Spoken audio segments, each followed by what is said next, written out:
napindot mo? Yan. Yan yung bell, guys.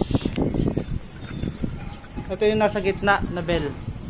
Pinakagitna, main bell. Ayan o. Ayan si Hana. Ganyan kalaki yung bell.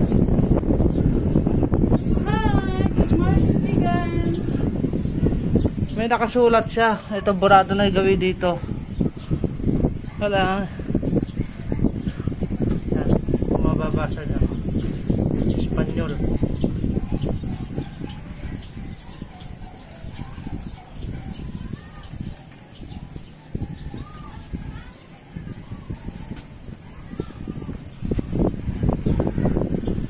Tapos meron pa lang isa maliit. Sumunod malaki.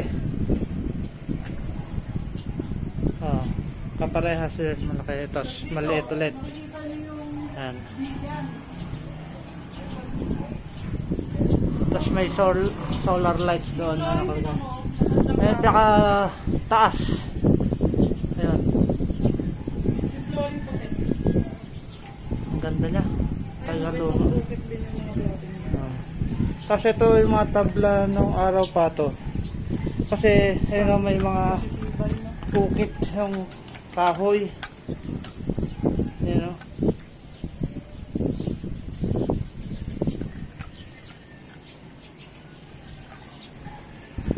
iba yung salita nila eh.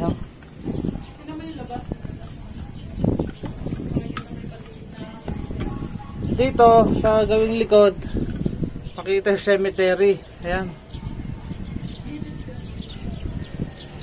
Tapos yung bundok. Ganda nung hiwalay ng bundok to, no?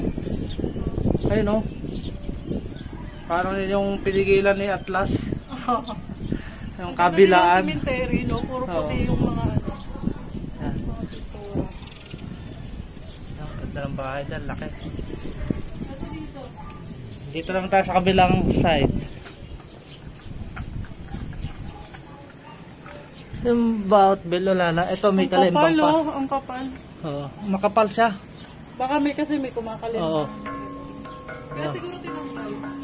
Para walang... Dinig ba? Dalisiman eh, no? Oo. Ito naman ho yung view. Dito. Sa medyo paharap ng simbahan. Ayan yung simbahan.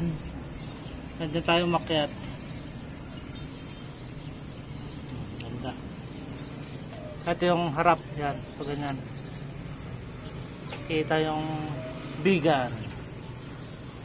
Siyudad ng Bigan. Dito naman tayo sa kabila. Oh, yan.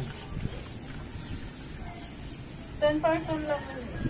10 person lang pwedeng umakyat.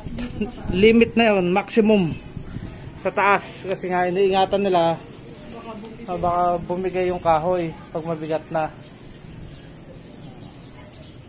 Dahil umaga ngayon, kaya tayo lang ang tao. Oo. Wala pang masyadong turista kasi